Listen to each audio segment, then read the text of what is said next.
విజ్ఞాన్ గారు 2023లో 23లో బీఆర్ఎస్ అధికారం కోల్పోయింది. అండ్ నెక్స్ట్ ఇప్పుడు ఎంపీ ఎలక్షన్స్ చూసుకుంటే బీఆర్ఎస్‌కి ఒక్క సీటు కూడా రాని పరిస్థితి. ఎందుకు ఇంత దీనంగా దిగజారి ఇంత దీనంగా ఎళ్ళిపోయిందంటారు? ఆల్రెడీ నేను చెప్పాను వీళ్ళు పోటీ చేసేటప్పుడు ఎలక్షన్స్‌కి ముందే, అసెంబ్లీ ఎన్నికల ఫలితాలు వచ్చినప్పుడే చెప్పాము. ఎంపీ ఎలక్షన్స్‌లో బీఆర్ఎస్‌కి 0 చెప్పేసాం ఆల్రెడీ.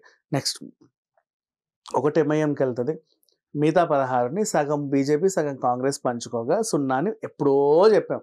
ఆ చిన్న పిల్లోడిని అడిగినా చెప్పేస్తాడు. వీళ్ళేదో అత్యుత్సాహం ప్రదర్శించి మొత్తం బాగా ఖర్చు పెట్టుకొని ప్రదర్శనలు ఇచ్చి, బహిరంగ సభలు పెట్టి ఏదో తిరిగారు అని రోడ్లెక్కి అసలు అది వృధా అంతే. అది అందరికీ తెలిసిన విషయమే. ఇప్పుడు ఎందుకంటే మనిషి మీద నమ్మకమే లేనప్పుడు ఆయన వచ్చి ఇట్టిట్ట ఊపితే వాళ్ళ క్యాండిడేట్‌కి ఎవడెత్తాడు? నిలబెట్టినోళ్ళు ఎవడైనా ఒక్కడన్నా తెలుసా అంటే అందరూ అడ్రస్ లేనోళ్ళే. ఒక్కడికి అడ్రస్ లేదు వాళ్ళలో. వాడి పేర్లలో వాళ్ళకి కూడా తెలీదు. కానీ నియోజకవర్గం వాళ్ళు ఎక్కడ తెలుసుకుంటారో.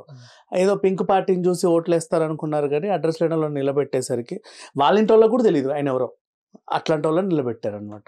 ఇక అసలు విషయానికొస్తే బీఆర్ఎస్‌కి 0 అండ్ ఫోన్ ట్యాపింగ్ వ్యవహారంలో ఆల్రెడీ కేసీఆర్ పేరుంది.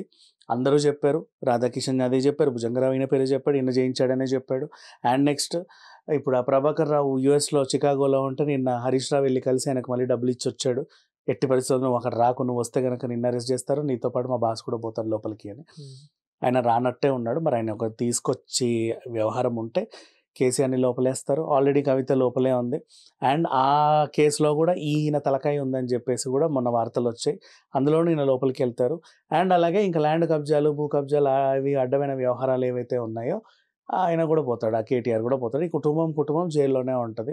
అండ్ అంతే మనం చూస్తూ ఉంటాం. నెక్స్ట్ ఈ లిక్కర్ స్కామ్లో ఏపీలో కూడా ఎంత జరిగింది, ఏపీ వాళ్ళతో వీళ్ళకి వాటా ఏముందనేవి కూడా బయటకు వస్తాయి. అవినీతి అంతా బయటకు వచ్చేస్తే చాలా సింపుల్గా చెప్పొచ్చు. అండ్ రేవంత్ రెడ్డి గారికి అలాగే చంద్రబాబు నాయుడుకి మంచి సత్సంబంధాలు ఉన్నాయి కాబట్టి డెవలప్మెంట్ కూడా చాలా ఈజీగా హ్యాపీగా వెళ్తుంది. ఏ రంగానికైనా సరే, సినిమా రంగం కానీ, వాహన రంగం కానీ, పారిశ్రామిక రంగం కానీ, ఇంకా క్రీడా రంగం కానీ, వాటెవర్ వ్యవసాయ రంగం కానీ, అన్ని రంగాలకు కూడా ఫుల్ ప్లెడ్జ్డ్ పాజిటివ్నెస్ ఉంటుంది. ఇప్పుడు 2 రాష్ట్రాలు కొట్లాడుకుంటే నీళ్ళ కోసం కొట్లాడారు మొన్న. ఈ వీళ్ళకి అట్లా కాదు. నీకు కావాల్సింది నువ్వు తీసుకో, నాకు కావాల్సింది నాకు ఇవ్వు. అంటే ఒక ఫ్రెండ్లీ రిలేషన్తో అన్నదమ్ముల్లాగా ఉంటారు.